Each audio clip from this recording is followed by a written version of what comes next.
ಪಹಲ್ಗಾಮ್ನಲ್ಲಿ 26 ಪ್ರವಾಸಿಗರ ರಕ್ತ ಹರಿಸಿದ ಉಗ್ರ ಕ್ರಿಮಿಗಳು ದಾಳಿಗೂ 4 ದಿನ ಮೊದಲೇ ಪಹಲ್ಗಾಮ್ಗೆ ಬಂದಿದ್ರು ಅನ್ನೋ ಸ್ಫೋಟಕ ಮಾಹಿತಿ ಸಿಕ್ಕಿದೆ. ಇದೇ ಏಪ್ರಿಲ್ 18ರಂದು ಅಂದ್ರೆ ನರಮೇಧ ನಡೆಸಿದ ಏಪ್ರಿಲ್ 22ಕ್ಕೂ 4 ದಿನ ಮುನ್ನ ಪಹಲ್ಗಾಮ್ ಬಳಿಯ ಬೇತಾಬ್ ವ್ಯಾಲಿಯಲ್ಲಿ ಉಗ್ರರು ರೌಂಡ್ಸ್ ಹೊಡೆದಿದ್ದಾರೆ. ಇದಕ್ಕೆ ಈ ಪುಟ್ಟ ಬಾಲಕಿ ಡ್ಯಾನ್ಸ್ ಮಾಡ್ತಿರೋ ರೀಲ್ಸ್ ವಿಡಿಯೋದಲ್ಲಿ ಸೆರೆ ಸಿಕ್ಕಿರೋ ಈ ದೃಶ್ಯವೇ ಸಾಕ್ಷಿ. ಸಣ್ಣ ಭಯವೂ ಇಲ್ಲದೆ ರಾಜಾರೋಷವಾಗಿ ತಿರುಗಾಡಿರೋ ಶಂಕಿತರು ದಾಳಿಗೆ ಸಂಚು ರೂಪಿಸಿದ್ದಾರೆ ಎನ್ನಲಾಗಿದೆ. ವಿಡಿಯೋ ಸೆರೆ ಹಿಡಿದಿರೋ ಮಲಯಾಳಿ ಪ್ರವಾಸಿಗ ಮಗಳ ರೀಲ್ಸ್ ವಿಡಿಯೋ ಮಾಡುವಾಗ ಇಬ್ಬರು ಶಂಕಿತ ಉಗ್ರರ ದೃಶ್ಯ ಸೆರೆ ಹಿಡಿದ ಬಗ್ಗೆ ಎನ್ಐಎಗೆ ತಿಳಿಸಿದ್ದಾರೆ. ಉಗ್ರರ ರೇಖಾಚಿತ್ರ ಬಿಡುಗಡೆಯಾದ ಬಳಿಕ ಈ ಇಬ್ಬರು ಶಂಕಿತರನ್ನ ಗುರುತಿಸಿರೋದಾಗಿ ತಿಳಿಸಿದ್ದಾರೆ. ದೇವರ ದಯೆಯಿಂದ ನಾವು ಉಗ್ರರಿಂದ ಪಾರಾಗಿದ್ದೀವಿ ಅಂತ ಪ್ರವಾಸಿಗ ಹೇಳಿದ್ದಾರೆ.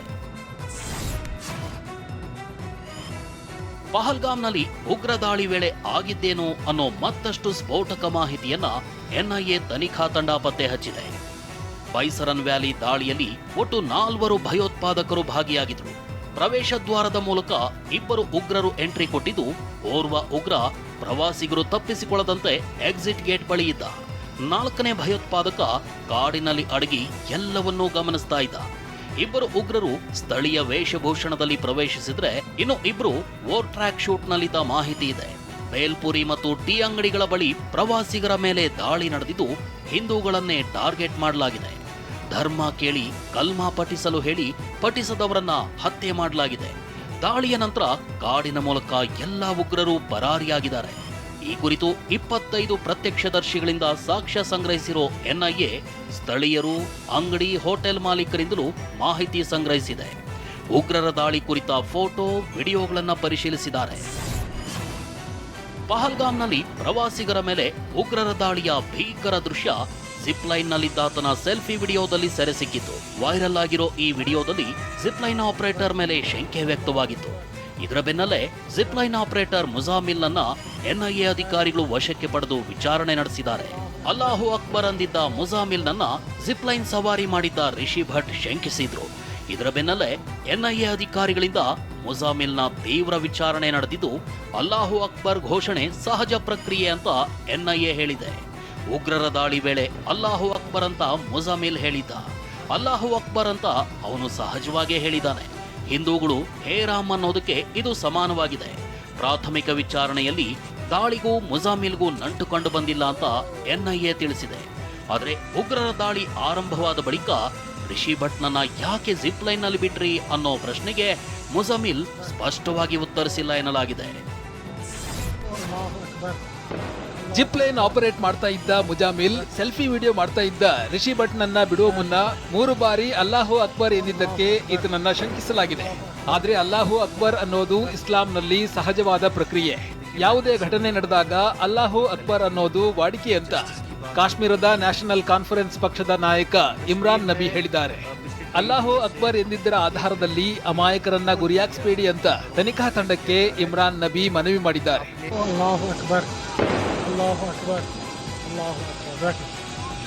ಇನ್ನೊಂದೆಡೆ ಕಾಶ್ಮೀರಿ ಮುಸಲ್ಮಾನರು ಯಾವುದೇ ದುರ್ಘಟನೆ ನಡೆದಾಗ ಅಲ್ಲಾಹು ಅಕ್ಬರ್ ಅಂತ ದೇವರನ್ನ ನೆನಪಿಸಿಕೊಳ್ತಾರೆ. ಆದ್ರೆ ಈಗ ಕೇಂದ್ರ ಸರ್ಕಾರದ ವೈಫಲ್ಯವನ್ನ ಮುಚ್ಚಿಡುವುದಕ್ಕಾಗಿ ಈ ವಿಚಾರವನ್ನ ದೊಡ್ಡದು ಮಾಡಲಾಗ್ತಿದೆ ಅಂತ ಕಾಶ್ಮೀರದ ಪಿಡಿಪಿ ಪಕ್ಷದ ನಾಯಕ ಮೊಹಮ್ಮದ್ ಇಕ್ಬಾಲ್ ಆರೋಪಿಸಿದ್ದಾರೆ.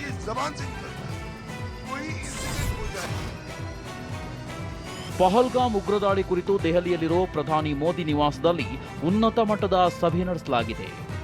NSG, BSF DG, CRPF, SSB ADG, SSB ADG ಹಾಗೂ ಹಿರಿಯ ಅಧಿಕಾರಿಗಳ ಜೊತೆ ಮೋದಿ ಸಭೆ ನಡೆಸಿದ್ದು, ಸೇನೆಗಳಿಗೆ ಮೋದಿ ಫ್ರೀ ಹ್ಯಾಂಡ್ ನೀಡಿದ್ದಾರೆ.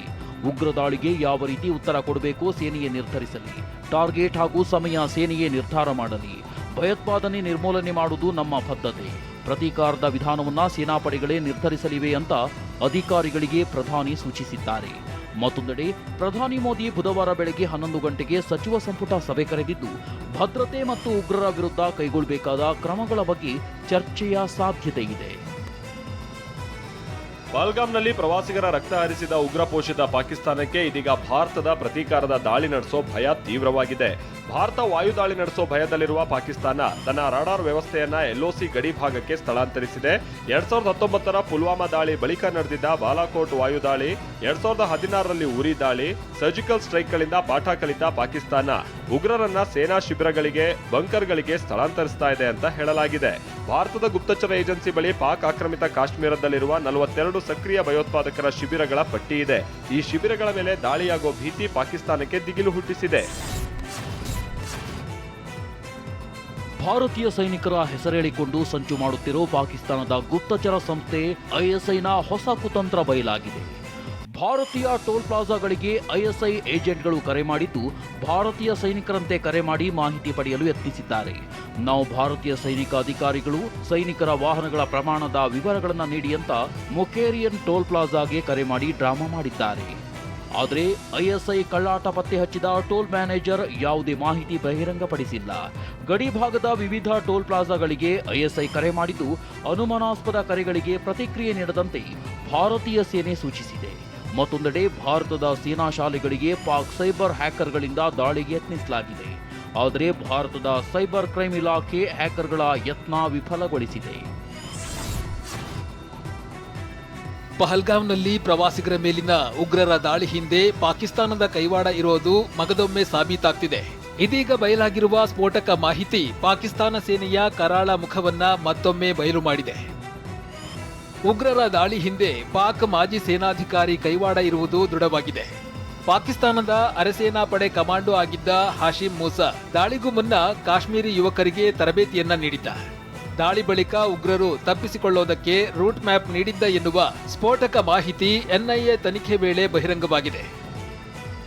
ಇನ್ನು ಉಗ್ರರ ಬೇಟೆಯನ್ನ ಆರಂಭಿಸಿರುವ ಭಾರತೀಯ ಸೇನೆ ಕಾಶ್ಮೀರದಲ್ಲಿ 4 ಪ್ರತ್ಯೇಕ ಭಾಗಗಳಲ್ಲಿ ತೀವ್ರ ಕಾರ್ಯಾಚರಣೆಯನ್ನ ನಡೆಸಿದೆ. ಪಾಕಿಸ್ತಾನದ ನಾಗರಿಕರಿಗೆ ನೀಡಲಾದ ವೈದ್ಯಕೀಯ ವೀಸಾದ ಅವಧಿ ಇಂದಿಗೆ ಮುಗಿದಿದೆ. ಈ ಹಿನ್ನೆಲೆ ಭಾರತದಲ್ಲಿದ್ದ ಪಾಕ್ ನಾಗರಿಕರು ತಮ್ಮ ದೇಶಕ್ಕೆ ಮರಳಿದ್ದಾರೆ. ಸಮರಿನ್ ಹೆಸರಿನ ಈಕೆ, ನಾನು ಸೆಪ್ಟೆಂಬರ್ ತಿಂಗಳಿನಲ್ಲಿ ಭಾರತಕ್ಕೆ ಬಂದಿದ್ದೇನೆ. ಅಕ್ಟೋಬರ್ನಲ್ಲಿ ನನ್ನ ಮದುವೆ ಆಗಿದೆ. ನನಗೆ ಪಾಕಿಸ್ತಾನಕ್ಕೆ ಮರಳುವಂತೆ ಹೇಳುತ್ತಿದ್ದಾರೆ ಅಂತ ಕಣ್ಣೀರು ಹಾಕಿದ್ದಾರೆ. ಅಲ್ಲದೆ ನಾನು ಮಾಡಿದ ತಪ್ಪೇನು ಅಂತ ಪ್ರಶ್ನಿಸಿದ್ದಾರೆ. मुझे वापस किया जा रहा है. मेरी क्या गलती है, मेरा क्या कसूर है, मुझे किस बात की सजा दी जा रही है, मुझे बस इतना जवाब जानना है. करता कोई है, भरता कोई है. ಅಟಾರಿ ಗಡಿಯಲ್ಲಿ ಪಾಕಿಸ್ತಾನಕ್ಕೆ ಮರಳುವ ಮುನ್ನ ಈ ಮಹಿಳೆ ತನ್ನ ಮಗನನ್ನ ಅಪ್ಪಿ ಕಣ್ಣೀರಿಟ್ಟಿದ್ದಾಳೆ. ಈರಾ ಹೆಸರಿನ ಈಕೆ 10 ವರ್ಷಗಳ ಹಿಂದೆ ದೆಹಲಿಯಲ್ಲಿ ಮದುವೆಯಾಗಿದ್ದಾಳೆ. ಕೋವಿಡ್ ಸಮಯದಲ್ಲಿ ಈಕೆಯ ವೀಸಾದ ಅವಧಿ ಮುಗಿದಿದೆ. ಆದರೆ ನಾನು NORA ವೀಸಾ ಬಳಕೆದಾರಳು ಎಂದಿರುವ ಈರಾ, ಪಹಲ್ಗಾಮ್ ದಾಳಿಯಿಂದಾಗಿ ನನ್ನನ್ನು ದೇಶ ತೊರೆಯುವಂತೆ ಹೇಳಲಾಗಿದೆ ಎಂದು ಪಾಕಿಸ್ತಾನಿ ಮಹಿಳೆ ಈರಾ ಕಣ್ಣೀರಿಟ್ಟಿದ್ದಾರೆ. ಇತ್ತ ಹರಿದ್ವಾರದಲ್ಲಿ ತನ್ನ ಸಂಬಂಧಿಕರ ಅಸ್ಥಿ ಬಿಡಲೆಂದು ಬಂದಿದ್ದ ಕರಾಚಿ ಮೂಲದ ದಂಪತಿ ಕಳೆದ 18 ದಿನಗಳಿಂದ ಭಾರತದಲ್ಲೇ ಇದ್ದರು. ಇಂದು ವೀಸಾ ಅವಧಿ ಮುಗಿದ ಹಿನ್ನೆಲೆಯಲ್ಲಿ ಪಾಕಿಸ್ತಾನಕ್ಕೆ ವಾಪಸ್ಸಾಗಿದ್ದಾರೆ. ಪಹಲ್ಗಾಂವ್ನಲ್ಲಿ ಉಗ್ರರ ದಾಳಿ ಬಳಿಕ ಕೇಂದ್ರ ಸರ್ಕಾರ ಪಾಕಿಸ್ತಾನಕ್ಕೆ ಹರಿಯುವ ಸಿಂಧೂ ನದಿ ನೀರನ್ನ ತಡೆಯುವ ಮಹತ್ವದ ತೀರ್ಮಾನಕ್ಕೆ ಮುಂದಾಗಿದೆ. ಆದರೆ ಪೂರ್ಣ ಪ್ರಮಾಣದಲ್ಲಿ ನೀರನ್ನ ತಡೆಯೋದು ಅಸಾಧ್ಯ ಅಂತ ಹಿರಿಯ ನೀರಾವರಿ ತಜ್ಞ ಕ್ಯಾಪ್ಟನ್ ರಾಜಾರಾವ್ ಮಾಹಿತಿ ನೀಡಿದ್ದಾರೆ. ಸಿಂಧೂ ನದಿ ಹರಿಯುವ ಪ್ರದೇಶದಲ್ಲಿ ಅಷ್ಟು ಪ್ರಮಾಣದ ನೀರನ್ನ ತಡೆಯುವ ದೊಡ್ಡ ಡ್ಯಾಂಗಳು ಇಲ್ಲ. ಸದ್ಯ ಡ್ಯಾಂಗಳ ನಿರ್ಮಾಣ ಆಗಬೇಕಿದೆ. ನದಿಯ ನೀರನ್ನ ಬೇರೆಡೆಗೆ ತಿರುಗಿಸಬೇಕಿದೆ. ಅಷ್ಟು ವೇಗವಾಗಿ ಡ್ಯಾಂ ನಿರ್ಮಾಣ ಮಾಡುವುದು ಅಥವಾ ನದಿಯನ್ನ ಬೇರೆಡೆಗೆ ತಿರುಗಿಸುವುದು ಸಾಧ್ಯವಿಲ್ಲ. ಅಷ್ಟು ಪ್ರಮಾಣದ ನೀರನ್ನ ತಡೆಯೋದ್ರಿಂದ ಸಾವಿರಾರು ಎಕರೆ ಅರಣ್ಯ ಪ್ರದೇಶ ನಾಶವಾಗಲಿದೆ. ಅರಣ್ಯ ಪ್ರದೇಶದ ಜೊತೆ ನದಿ ಪಾತ್ರದ ಸಾವಿರಾರು ಹಳ್ಳಿಗಳು ನಾಶವಾಗುವ ಭೀತಿ ಇದೆ. ಇನ್ನು ಮುಂದಿನ ದಿನಗಳಲ್ಲಿ ಹೆಚ್ಚಿನ ಡ್ಯಾಂ ನಿರ್ಮಾಣ ಮಾಡಿ ಹಂತ ಹಂತವಾಗಿ ನೀರನ್ನ ತಡೆಯಬೇಕಾದ್ರೆ 5-6 ವರ್ಷ ಸಮಯ ಬೇಕು ಅಂತ ಹಿರಿಯ ನೀರಾವರಿ ತಜ್ಞ ಕ್ಯಾಪ್ಟನ್ ರಾಜಾರಾವ್ ಅಭಿಪ್ರಾಯಪಟ್ಟಿದ್ದಾರೆ. ಜನಸಂಖ್ಯೆ ಹೆಚ್ಚಾಗಿರುವ ಕಾರಣವನ್ನ ನೀಡಿ ಅಂತಾರಾಷ್ಟ್ರೀಯ ನ್ಯಾಯಾಲಯದ ಮುಂದೆ ವಾದವನ್ನ ಮಂಡಿಸಿದ್ರೆ ಅಲ್ಪ ಪ್ರಮಾಣದ ನೀರನ್ನ ತಡೆಯಲು ಸಾಧ್ಯವಿದೆ ಅಂತ ಕ್ಯಾಪ್ಟನ್ ರಾಜಾರಾವ್ ಹೇಳಿದ್ದಾರೆ. ಪಾಕಿಸ್ತಾನದಲ್ಲಿ ಸಿಂಧೂ ನದಿ ವ್ಯವಸ್ಥೆಯನ್ನ ಸಂಪರ್ಕಿಸುವ ಕಾಲುವೆ ಯೋಜನೆ ಸರ್ಕಾರಕ್ಕೆ ತಿರುಗುಬಾಣವಾಗಿದೆ. ಸಿಂಧೂ ನದಿಗೆ ಹೊಸದಾಗಿ 6 ಕಾಲುವೆಗಳನ್ನು ನಿರ್ಮಿಸಿ ಬರಡು ಭೂಮಿಯನ್ನ ಕೃಷಿ ಭೂಮಿಯಾಗಿಸುವ ಯೋಜನೆ ವಿರುದ್ಧ ಪಾಕಿಸ್ತಾನದ ಜನರೇ ಪ್ರತಿಭಟನೆ ನಡೆಸಿದ್ದಾರೆ. ಪ್ರತಿಭಟನಾಕಾರರು ರಸ್ತೆಗಳನ್ನು ತಡೆದಿದ್ದರಿಂದ ವಾಹನ ಸಂಚಾರ ಅಸ್ತವ್ಯಸ್ತಗೊಂಡಿದೆ. ಸರ್ಕಾರ ಯೋಜನೆಗೆ ತಾತ್ಕಾಲಿಕ ಬ್ರೇಕ್ ಹಾಕಿದ ಬಳಿಕವೂ ಪ್ರತಿಭಟನೆ ಮುಂದುವರೆದಿದೆ. ಪಾಕ್ ಸರ್ಕಾರ ರಾಜ್ಯಗಳ ನಡುವಿನ ಪರಸ್ಪರ ಒಪ್ಪಂದವಿಲ್ಲದೆ ಹೊಸ ಕಾಲುವೆಗಳನ್ನು ನಿರ್ಮಿಸುವಂತಿಲ್ಲ. ವಾಟರ್ ಪಾಲಿಸಿ ಆಧಾರದ ಮೇಲೆ ನೀರಿನ ಹಕ್ಕುಗಳನ್ನು ಖಾತರಿಪಡಿಸಬೇಕಿದೆ. ಈ ಹಿನ್ನೆಲೆಯಲ್ಲಿ ತುರ್ತು ಸಭೆ ಕರೆದಿರುವ ಪಾಕ್ ಪ್ರಧಾನಮಂತ್ರಿ ಶಹಬಾಜ್ ಷರೀಫ್ ಪಾಕಿಸ್ತಾನದಾದ್ಯಂತ ನೀರಿನ ನಿರ್ವಹಣೆ ಮೂಲ ಸೌಕರ್ಯಕ್ಕಾಗಿ ಸಮಿತಿಯನ್ನ ರಚಿಸುವ ನಿರ್ಧಾರಕ್ಕೆ ಬಂದಿದ್ದಾರೆ. ಪಹಲ್ಗಾಮ್ನಲ್ಲಿ 26 ಪ್ರವಾಸಿಗರ ನರಮೇಧ ನಡೆದ ಹಿನ್ನೆಲೆಯಲ್ಲಿ ವಿಶೇಷ ಸಂಸತ್ ಅಧಿವೇಶನ ಕರೆದು ಏಕತೆ, ಒಗ್ಗಟ್ಟು ಪ್ರದರ್ಶನ ಮಾಡುವಂತೆ ಕಾಂಗ್ರೆಸ್ ಆಗ್ರಹಿಸಿದೆ. ಎಐಸಿಸಿ ಅಧ್ಯಕ್ಷ ಮಲ್ಲಿಕಾರ್ಜುನ ಖರ್ಗೆ ಲೋಕಸಭಾ ವಿಪಕ್ಷ ನಾಯಕ ರಾಹುಲ್ ಗಾಂಧಿ ಪ್ರಧಾನಮಂತ್ರಿ ನರೇಂದ್ರ ಮೋದಿಗೆ ಪತ್ರ ಬರೆದು ವಿಶೇಷ ಅಧಿವೇಶನ ಕರೆಯುವಂತೆ ಮನವಿ ಮಾಡಿದ್ದಾರೆ. ಈ ಕ್ಷಣದ ತುರ್ತು ಅಧಿವೇಶನವಲ್ಲ, ಬದಲಿಗೆ ಕ್ರಿಯೆ. ಆ ಕ್ರಿಯೆ ಯುದ್ಧ ಭೂಮಿಯಲ್ಲಿ ಮಾತ್ರ ಸಂಭವಿಸಲು ಸಾಧ್ಯ ಅಂತ ಶಿಂದೆ ಬಣದ ಶಿವಸೇನೆ ನಾಯಕ ಸಂಜಯ್ ನಿರುಪಮಾ ಹೇಳಿದ್ದಾರೆ. मुझे नहीं लगता कि अभी संसद का सत्र बुलाना आवश्यक है. अभी आवश्यक है एक्शन लेना, और वो एक्शन सिर्फ और सिर्फ युद्ध मैदान में हो सकता है. ಟ್ವೀಟ್ ವಾರ್ ನಡೆದಿದೆ. ಮೋದಿ ತಲೆಯಿಲ್ಲದ ಫೋಟೋ ಟ್ವೀಟ್ ಮಾಡಿರುವ ಕಾಂಗ್ರೆಸ್ ಹೊಣೆ ಹೊರುವ ಸಮಯದಲ್ಲಿ ಕಾಣಿಯಾಗಿದ್ದಾರೆ ಅಂತ ಪ್ರಧಾನಿ ನರೇಂದ್ರ ಮೋದಿ ಅವರನ್ನ ಟೀಕಿಸಿದೆ. ಕಾಂಗ್ರೆಸ್ ಟ್ವೀಟ್ ಅನ್ನ ರೀಟ್ವೀಟ್ ಮಾಡಿರುವ ಪಾಕಿಸ್ತಾನದ ಮಾಜಿ ಸಚಿವ ಫವಾದ್ ಅಹಮದ್ ಹುಸೇನ್ ಚೌಧರಿ, ಕತ್ತೆ ತಲೆಯಿಂದ ಕೋಡುಗಳು ಕಾಣಿಯಾದ ಬಗ್ಗೆ ಕೇಳಿದ್ದೆ, ಆದರೆ ಇಲ್ಲಿ ಮೋದಿಯೇ ಕಾಣಿಯಾಗಿದ್ದಾರೆ ಎಂದು ವ್ಯಂಗ್ಯವಾಡಿದ್ದಾರೆ. ಇತ್ತ ಕಾಂಗ್ರೆಸ್ ಟ್ವೀಟ್ಗೆ ಪ್ರತಿಯಾಗಿ ಟ್ವೀಟ್ ಮಾಡಿರುವ ಬಿಜೆಪಿ ಕಾಂಗ್ರೆಸ್ ನಾಯಕರ ಫೋಟೋ ಹಾಕಿ ಕಾಂಗ್ರೆಸ್ ಕಾ ಹಾತ್ ಪಾಕ್ ಕೆ ಸಾಥ್ ಅಂತ ವ್ಯಂಗ್ಯವಾಡಿದೆ.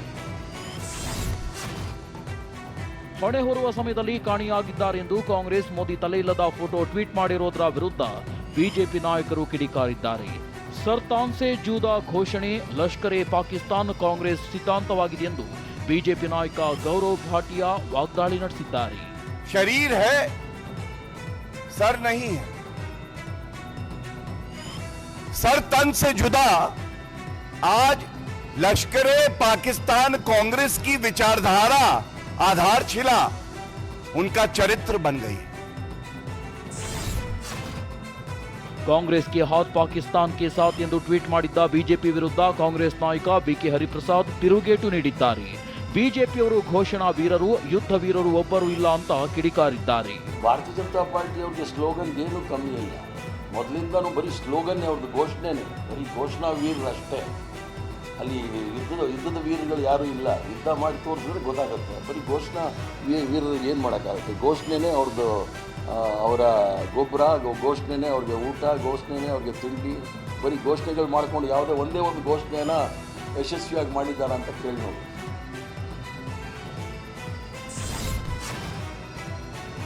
ಯುದ್ಧ ಬೇಡ ಎಂದು ಸಿದ್ದರಾಮಯ್ಯ ವಿರುದ್ಧ ಕಿಡಿಕಾರಿದ ವಿಪಕ್ಷ ನಾಯಕ ಆರ್ ಅಶೋಕ್, ಭಾರತ ರತ್ನ ಕೊಡುವ ರೀತಿ 2 ವರ್ಷದಲ್ಲಿ ಸಿದ್ದರಾಮಯ್ಯ ಅವರನ್ನ ಕರೆದು ಪಾಕಿಸ್ತಾನ ರತ್ನ ಕೊಡುತ್ತಾರೆ ಎಂದಿದ್ದಾರೆ. ಅಲ್ಲಿ ಲಾಹೋರಲ್ಲಿ ನಿಂತ್ಕೊಂಡ್ರೆ ಸಿದ್ದರಾಮಯ್ಯ 1 ಲಕ್ಷ, ನಾನು ಹೇಳ್ತೀನಿ 1 ಲಕ್ಷ ಲೀಡರ್ ಗೆಲ್ತಾರೆ. ಇತ್ತ ಸಿಎಂ ಬೇರೆ ಅರ್ಥದಲ್ಲಿ ಹೇಳಿದ್ದಾರೆ. ಪಾಕ್ ವಿರುದ್ಧ ಯುದ್ಧವಾಗಲೇಬೇಕು, ತಕ್ಕ ಶಾಸ್ತಿ ಆಗಲೇಬೇಕೆಂದು ಸಚಿವ ಎಂಬಿ ಪಾಟೀಲ್ ಹೇಳಿದ್ದಾರೆ. ಪಹಲ್ಗಾಮ್ ದಾಳಿ ಬಳಿಕ ಜಮ್ಮು ಕಾಶ್ಮೀರದ ಪೂಂಚ್ ಜಿಲ್ಲೆಯ ಗಡಿ ರೇಖೆಯುದ್ದಕ್ಕೂ ಇರುವ ಶಾಲೆಗಳಲ್ಲಿ ಮಕ್ಕಳಿಗೆ ಯುದ್ಧದ ಭೀತಿ ಶುರುವಾಗಿದೆ. ಈ ಹಿನ್ನೆಲೆ ಶಾಲೆಯ ಶಿಕ್ಷಕರು ಮಕ್ಕಳಿಗೆ ಅಣುಕು ಕವಾಯತು, ತುರ್ತು ಸಿದ್ಧತೆಯಂತ ತರಬೇತಿಯನ್ನ ನೀಡ್ತಾ ಇದ್ದಾರೆ. ಯುದ್ಧದ ಸಂದರ್ಭದಲ್ಲಿ ತಮ್ಮನ್ನ ಕಾಪಾಡಿಕೊಳ್ಳೋಕೆ ಸಹಾಯವಾಗುವಂತ ತರಬೇತಿಯನ್ನ ನೀಡ್ತಿದ್ದಾರೆ. ಪಾಕಿಸ್ತಾನ ಭಯೋತ್ಪಾದನೆಗೆ ಉತ್ತೇಜನ ಕೊಟ್ಟಿರುವ ರಾಕ್ಷಸ ರಾಷ್ಟ್ರ ಅಂತ ವಿಶ್ವಸಂಸ್ಥೆಯಲ್ಲಿ ಭಾರತ ಪಾಕ್ ವಿರುದ್ಧ ಗುಡುಗಿದೆ. ಭಾರತದ ರಾಯಭಾರಿ ಶ್ರೀಮತಿ ಯೋಜನಾ ಪಟೇಲ್ ಭಯೋತ್ಪಾದಕರಿಗೆ ಹಣಕಾಸಿನ ನೆರವು, ತರಬೇತಿ ನೀಡಿದ್ದನ್ನ ಪಾಕ್ ಒಪ್ಪಿಕೊಂಡಿದೆ. ಇದರಿಂದ ಪಾಕ್ ನಿಜ ಬಣ್ಣ ಬಯಲಾಗಿದೆ ಎಂದಿದ್ದಾರೆ. ಬೇಹುಗಾರಿಕೆಗಾಗಿ ಕೇಂದ್ರ ಸರ್ಕಾರ ಪೆಗಾಸಸ್ ಸ್ಪೈವೇರ್ ಬಳಸ್ತಾ ಇರುವ ಪ್ರಕರಣದ ವಿಚಾರಣೆಯ ವೇಳೆ ಸುಪ್ರೀಂ ಕೋರ್ಟ್ ಮಹತ್ವದ ಹೇಳಿಕೆ ನೀಡಿದೆ. ರಾಷ್ಟ್ರೀಯ ಭದ್ರತೆ ಉದ್ದೇಶಕ್ಕಾಗಿ ಸ್ಪೈವೇರ್ ಬಳಸೋದ್ರಲ್ಲಿ ತಪ್ಪಿಲ್ಲ ಅಂದಿದೆ. ಅದನ್ನ ಯಾರ ವಿರುದ್ಧ ಬಳಸಲಾಗ್ತಾ ಇದೆ ಅನ್ನೋದೇ ಪ್ರಮುಖವಾಗಿದೆ ಅಂತ ಕೋರ್ಟ್ ಒತ್ತಿ ಹೇಳಿದೆ. ಶಾಸಕ ಮುನ್ರತ್ನ ವಿರುದ್ಧ ಅತ್ಯಾಚಾರ ಆರೋಪ ಪ್ರಕರಣಕ್ಕೆ ಸಂಬಂಧಿಸಿದಂತೆ ಮುನ್ರತ್ನ ಹಾಗೆ ಇತರೆ ಆರೋಪಿಗಳ ವಿರುದ್ಧ ಬರೋಬ್ಬರಿ 3000 ಪುಟಗಳ ಚಾರ್ಜ್ ಶೀಟ್ ಸಲ್ಲಿಸಲಾಗಿದೆ. ಜನಪ್ರತಿನಿಧಿಗಳ ವಿಶೇಷ ನ್ಯಾಯಾಲಯದಲ್ಲಿ ಶಾಸಕ ಮುನ್ರತ್ನ, ಸುಧಾಕರ್, ಇನ್ಸ್ಪೆಕ್ಟರ್ ಅಯ್ಯಣ್ಣ ರೆಡ್ಡಿ ಸೇರಿದಂತೆ 7 ಮಂದಿಯ ವಿರುದ್ಧ ಚಾರ್ಜ್ ಶೀಟ್ ಸಲ್ಲಿಸಲಾಗಿದೆ.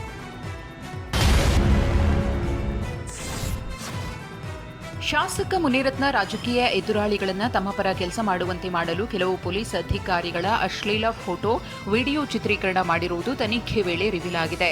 HIV ಸೋಂಕಿತ ಸಂತ್ರಸ್ತೆ ನೊಂದ ಮಹಿಳೆಯಿಂದ ರಹಸ್ಯವಾಗಿ ಕ್ಯಾಮೆರಾ ಫಿಕ್ಸ್ ಮಾಡಿಸಿ ಅಶ್ಲೀಲ ವಿಡಿಯೋ ರೆಕಾರ್ಡ್ ಮಾಡುವಂತೆ ಹೇಳಿರುವುದಾಗಿ ಸ್ವಇಚ್ಛಾ ಹೇಳಿಕೆಯಲ್ಲಿ ಉಲ್ಲೇಖಿಸಿದ್ದಾರೆ. ಬರೋಬ್ಬರಿ 63 ಪ್ರಶ್ನೆಗಳನ್ನು ಮುನಿರತ್ನಗೆ ಸಿಐಡಿ ಅಧಿಕಾರಿಗಳು ಕೇಳಿದ್ದಾರೆ. ಅನ್ಯ ಜಾತಿಯ ಯುವಕನನ್ನ ಪ್ರೀತಿ ಮಾಡಿದ್ದಕ್ಕೆ ಪಾಪಿ ತಂದೆಯ ಮಗಳನ್ನ ಮರ್ಯಾದಾ ಹತ್ಯೆ ಮಾಡಿರುವ ಘಟನೆ ರಾಯಚೂರಿನ ಲಿಂಗಸಗೂರಿನ ಹಂಚಿನಾಳ ಗ್ರಾಮದಲ್ಲಿ ನಡೆದಿದೆ. 17 ವರ್ಷದ ಮಗಳು ಹನುಮಂತ ಎಂಬಾತನ ಜೊತೆ ಸುತ್ತಾಟ ನಡೆಸ್ತಾ ಇದ್ಲು. ಎಷ್ಟೇ ಬುದ್ಧಿ ಹೇಳಿದ್ರೂ ಆತನನ್ನೇ ಮದುವೆಯಾಗುವುದಾಗಿ ಪಟ್ಟು ಹಿಡಿದಿದ್ದ ಮಗಳನ್ನ ತನ್ನ ಹೊಲದಲ್ಲಿ ಲಕ್ಕಪ್ಪ ಕೊಂದಿದ್ದಾನೆ. ನೆಲಮಂಗಲದಲ್ಲಿ ಈ ಬೆಚ್ಚಿ ಬೀಳಿಸುವ ಘಟನೆ ನಡೆದಿದೆ. ದಿಲೀಪ್ನನ್ನ ಅಂತರ್ಜಾತೀಯ ವಿವಾಹವಾಗಿದ್ದ ಅಮೃತಾಳ ಸಹೋದರ ವರುಣ್ಗೆ ಸ್ನೇಹಿತರು ರೇಗಿಸ್ತಾ ಇದ್ರು. ಇದರಿಂದ ಬೇಸತ್ತಿದ್ದ ವರುಣ್ ತನ್ನ ಇತರ ಸ್ನೇಹಿತರೊಡಗೂಡಿ ಕಾರ್ನಲ್ಲಿ ದಿಲೀಪ್ನನ್ನ ಕಿಡ್ನಾಪ್ ಮಾಡಿ ಕ್ರೂರವಾಗಿ ಹಿಂಸಿಸಿ ಕೊಂದಿದ್ದಾನೆ. 14 ವರ್ಷದ ಪೌರ ವೈಭವ್ ಸೂರ್ಯವಂಶಿ ಈ ಬಾರಿಯ IPLನಲ್ಲಿ ಗುಜರಾತ್ ಟೈಟಾನ್ಸ್ ವಿರುದ್ಧ ಕೇವಲ 35 ಚೆಂಡುಗಳಲ್ಲಿ ಶತಕ ಬಾರಿಸಿ ದಾಖಲೆ ನಿರ್ಮಿಸಿದ್ದಾರೆ. IPL ಇತಿಹಾಸದಲ್ಲೇ ಅತಿ ವೇಗವಾಗಿ ಶತಕ ಪೂರೈಸಿದ ದಿಗ್ಗಜರ ಸಾಲಿನಲ್ಲಿ ವೈಭವ್ 2ನೇಯವರಾಗಿದ್ದಾರೆ. ಪುತ್ರ ವೈಭವ್ ಸೂರ್ಯವಂಶಿ ಶತಕ ಬಾರಿಸ್ತಾ ಇದ್ದಂತೆ ಬಿಹಾರದಲ್ಲಿರುವ ವೈಭವ್ ತಂದೆ ತಾಯಿ ಸಂಭ್ರಮ ಜೋರಾಗಿದೆ. ಮಗನ ಕ್ರಿಕೆಟ್ ಭವಿಷ್ಯಕ್ಕಾಗಿ ಇದ್ದೊಂದು ಜಮೀನನ್ನು ಮಾರಿದ್ದ ತಂದೆ ಸಂಜೀವ್ ಸೂರ್ಯವಂಶಿ ಮಗನ ಬಗ್ಗೆ ಹೆಮ್ಮೆ ವ್ಯಕ್ತಪಡಿಸಿದ್ದಾರೆ. ಅಲ್ಲದೆ ಬಿಹಾರ ಕ್ರಿಕೆಟ್ ಸಂಸ್ಥೆ ಮತ್ತು Rajasthan Royals head coach Rahul Dravid ಅವರಿಗೆ ಕೃತಜ್ಞತೆ ತಿಳಿಸಿದ್ದಾರೆ.